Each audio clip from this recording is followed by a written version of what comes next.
The Akibas Trip series has never been ashamed to bear all. Each entry highlights the obsessiveness of otaku culture while also providing a cast of likable characters through an enjoyable game loop. However, the West hasn't officially experienced the entire series, which is what brings us Akibas Trip, Hellbound and Debriefed. The game is a remastered port of a PSP title released in 2011, and while it definitely looks the part, there's still some fun to be had in the streets of Akibas. A schoolgirl's uniform is a holy veil that protects a maiden's soft skin. Akibas Trip, Hellbound and Debriefed begins with rumors that vampires are haunting the streets of the Tokyo district Akibas. Our protagonist goes looking for a missing friend only to find himself in a similar situation. Left for dead, a vampire girl kisses him and turns him into a vampire. This leads him to join a group of freedom fighters and an agency to rid the streets of these blood-sucking otaku killers. The mission isn't the easiest to explain, but you're pretty much just out to stop these vampires. There's a few antagonists met throughout the narrative, but I never felt explicitly drawn to taking them all down. Instead, there's an underlying mystery of the ulterior motives of the agency and the desires of the vampire girl who kissed you, which become fully realized after a few missions. I will say, Akibas Trip, Hellbound and Debriefed has not aged well in terms of menu design and mission layout. Sometimes you'll receive an objective without details and are forced to open your cell phone menu and check out the to-do list. I would have preferred to see this on the HUD alongside other useful information such as maybe your health?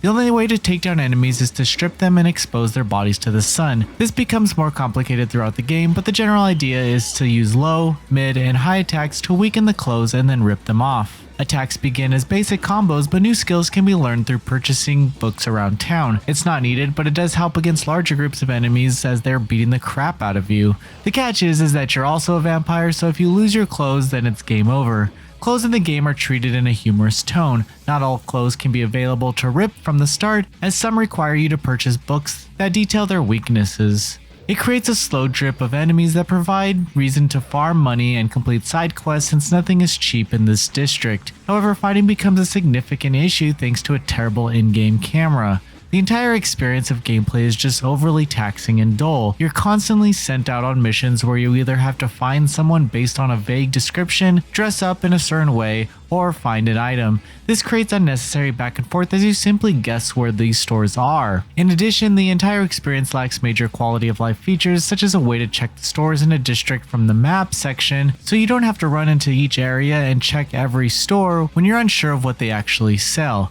Other lacking features are options to equip items from inside the areas, forcing you to go back to the map just to change. It's so needless in execution and makes the entire experience a confusing scavenger hunt through the cities. Not to mention at the top of the chapter when you're asked to do side missions, but none are properly laid out for you. Every feature just seems like it's taking the longest way possible to access it, and after a few hours, you just want it all to stop. Systems aside, there are plenty of fun things to do around Akibas that add to the overall novelty of this game. Idols dancing in the streets, maid cafes, people asking you for money, and other random events. However, even this becomes repetitive after a while when you just want to complete a mission, and some dude keeps asking you for money. If things get really boring for you, there's a little sister dress-up minigame that exposes secrets about the clothing, but it's honestly pretty perverted in execution, provided you have to pay her when you do this. The greatest part of Akibas Trip are the characters and story. Every scene is voiced that really sells the drama of the situation. There are just some hysterical character moments here that kept me entertained across every chapter. It blends the mystery of these vampires with high knowledge of otaku culture to create plenty of enjoyable situations.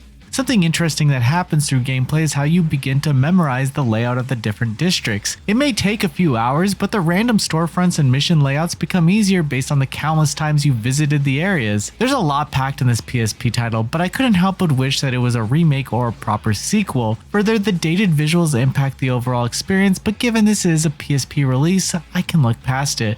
Akibas Trip, Hellbound and Debriefed needs to be played without distractions from other games because the second you put it down, you may never care to return to it. Its lack of quality of life features solidifies it as a relic of the past, but its writing and characters make it out to be something that fits right in with your group of otaku friends. It's not an easy game to get through, but its charm is enough to demand a new sequel. Noisy Pixel is giving Akibas Trip, Hellbound and Debriefed a 6 out of 10.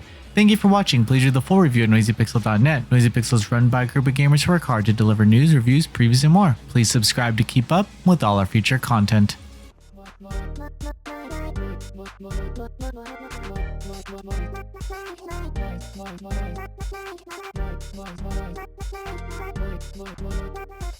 Moisy Pixel.